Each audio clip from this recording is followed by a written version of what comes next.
All right. So, welcome everybody. Good to have everyone tonight. Brent, can you help us start off now?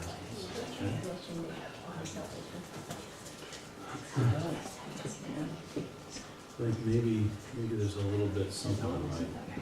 I think this is okay. I think we're heading in the right direction. Every pastor probably has their own little pet peeve of something, and that thing that I think I'm hearing, whether you hear it or not, but whatever I think I'm hearing, that's just one of mine. So I'm not trying to highlight anything, like I'm not trying to put Blake on the hot seat of any kind, but it just, he'll do a good job and iron it out. But that's like one of those things that gets me. So, and probably more, I feel self-conscious about it, that not anything that they've done wrong.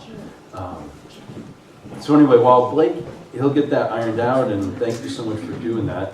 I'm going to make sure to put myself on, check out my timing, just so I'm not keeping you here forever.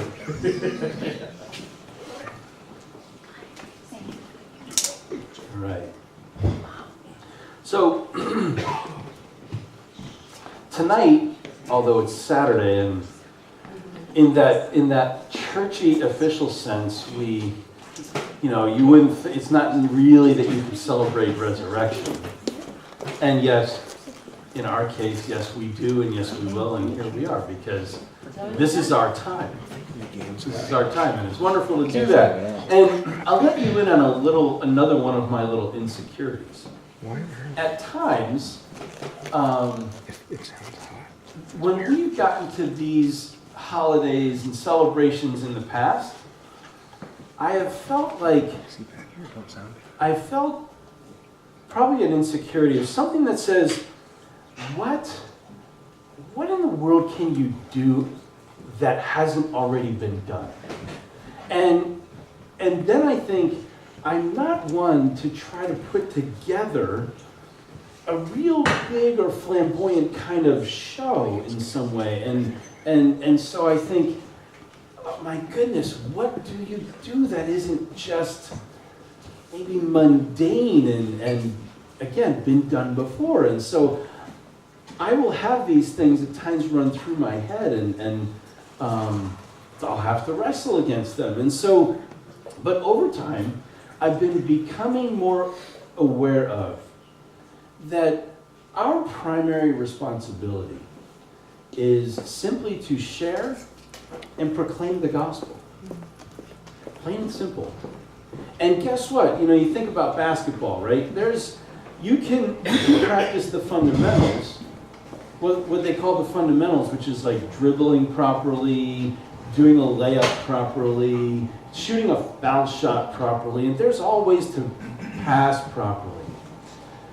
Or you can try to be flamboyant and pass the ball through your legs, do it behind your back, do a 360 layup slam dunk with your eyes closed. And you can do all these things that, now they look flashy, it's a great show.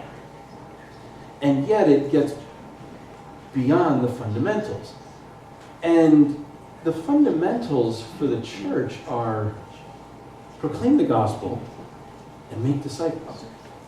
And everything we do within that, if you notice the songs that we had tonight, in one shape or another, they either laid out in such a way, or each song, in its own way, told the gospel.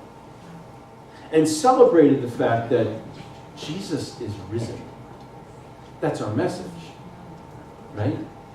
And so in this, I thought, wait a minute, why am I getting nervous when all we have to do is proclaim the gospel? So, I'll catch up with all of you where you've been settled and relaxed and at ease about all this, and I'll finally calm down, I guess. But see, in that, what we're going to do tonight is this. As we celebrate the resurrection, we're going to commemorate the story. And in it, remind ourselves of what it is, of what's been said, what was told. Because there is something that also needs to be passed along, and passed along, and passed along. And in order to do that, we remind ourselves. We revisit the stories. And if we remember the why, they don't become mundane. They restore us. They renew our soul, and we're refreshed by it. So what we're going to do tonight is we're going to look at all 4 resurrection accounts. Not in depth. But we're going to look at all 4 resurrection accounts. And what we're going to do, not in order either. I chose the order. And out of this, as we look at them, we're going to look at one concept. While there's a lot of similarities in each account, we're going to take one concept from each of the 4 accounts in the Gospels and understand what the whole, out of that, understand the whole message that we have for us tonight, that Jesus is risen. While there's also some differences, if you pick up on the differences as we read them and as we hear them, we're not going to try to explain the differences. I'll leave that to you to ponder, contemplate, and take it up with the Lord. Why would this be different? And as you think about it, and as God speaks to you and reveals some of the whys about it, you'll have that much more wonderful, glorious revelation. But tonight what we're going to do is look at each of the resurrection stories, and in order that we would see and we would connect with the profoundness of the story. And out of it, what I hope we'll take away is that it'll cause us to start spreading this news. Because this is what we have to do.